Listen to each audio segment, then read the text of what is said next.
मुझे आता था 2 क्वेश्चंस का आंसर, लेकिन मैं फिर भी सॉल्व नहीं कर पाया। क्यों? क्योंकि मुझे समझ ही नहीं आया क्वेश्चन चाहता क्या है।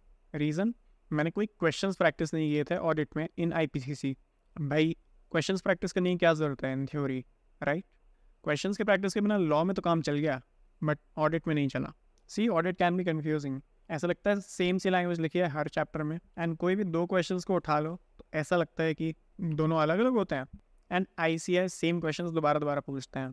If you do any scanner in any subject, you will realise ये same questions MTP RTP previous year question papers के रिपीट होते रहते हैं मल्टीपल अटेम्प्ट्स में। सो सीए फाइनल में मैंने पंकज गर्ग सर का स्कैनर किया था, which was recommended by many rank holders.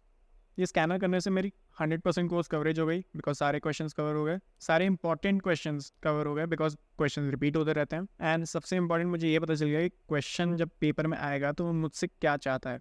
In addition to the scanner मैंने 2 चीज़ें और करी सीए फाइनल में जो आईपीसीसी में नहीं करी थी। मैंने पंकज गर्ग सर के रिविजनरी चार्ट्स यूज़ किए थे, बिकॉज ऑडिट की थ्योरी में बहुत सारे जनरल वर्ड्स भी होते हैं and you need to focus on key words जो इतनी आसानी से पता नहीं चलते।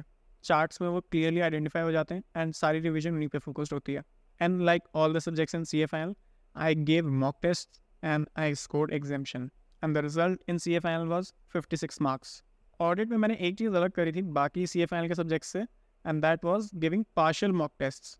मतलब 5 मॉक टेस्ट दिए थे सेपरेट 20% कोर्स के। इसका रीज़न ये था कि ऑडिट पढ़ते समय गज़ब की नींद आती है एंड रिवाइज करते टाइम आपके पास टाइम बहुत कम होता है। सो मेरे पास एक डेडलाइन रहती थी कि आज के दिन में मुझे अपना कोर्स कंप्लीट करना है चाहे जो हो जाए, so that I can give the mock test tomorrow. That's it from my side. All the best for your exams and I will see you letter.